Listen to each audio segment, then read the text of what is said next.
Let's compare fractions. We have 7 over 8 and 3 over 8. Which one's bigger or which one's smaller? This is pretty easy to compare because we have 8 and 8 as a denominator. They are the same number, 8 and 8.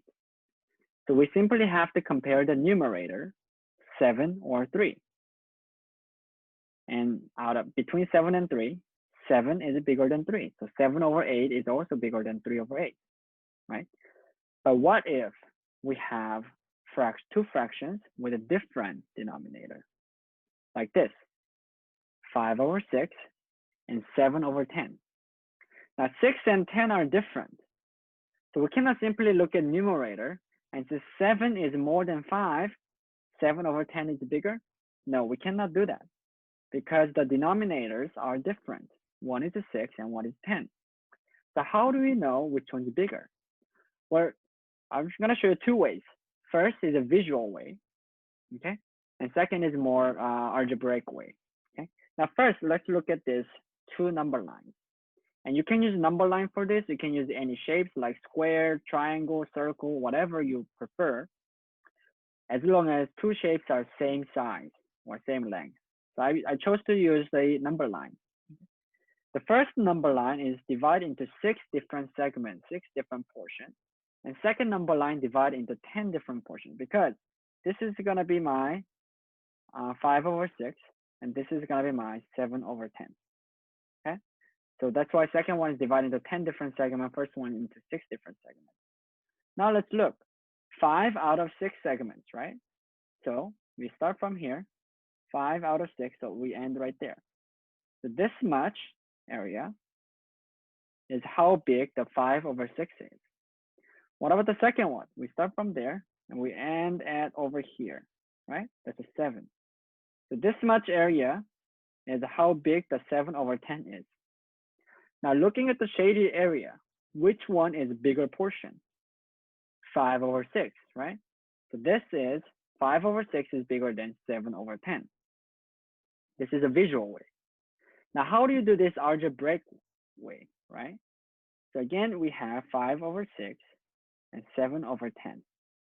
And to compare this algebraically, you have to have the same denominator, okay? But we have different denominator, right? 6 and 10.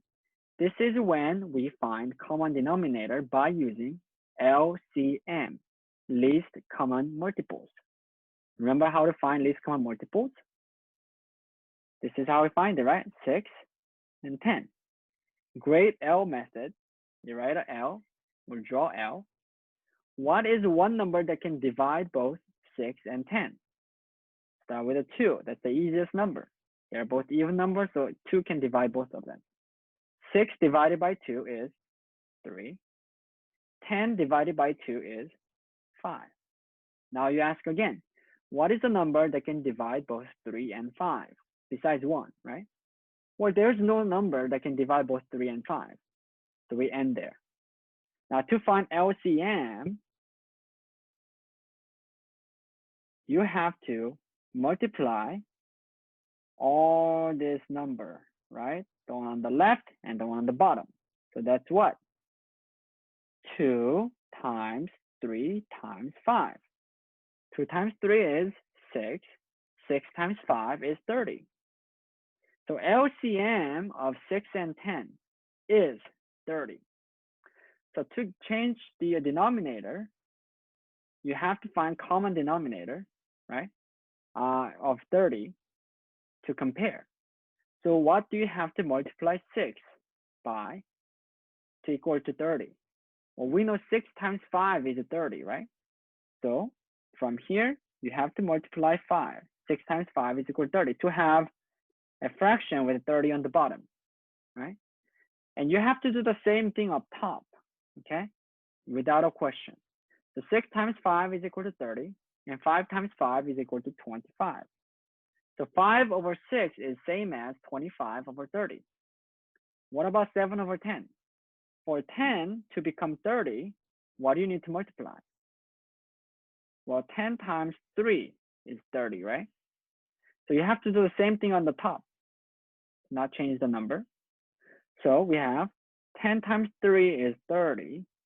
7 times 3 is 21. So this 7 over 10 is equal to 21 over 30. And 5 over 6 is equal to 25 over 30. Now we have same denominator, 30 and 30, right? So we can directly compare by looking at the numerator. Well, this one is 25 and this one's 21. So which one's bigger? 25 is bigger, right? So 25 over 30 is bigger than 21 over 30. And we know 25 over 30 was equal to 5 over 6. So between these two, 7 over 10 and 5 over 6, 5 over 6 is bigger fraction.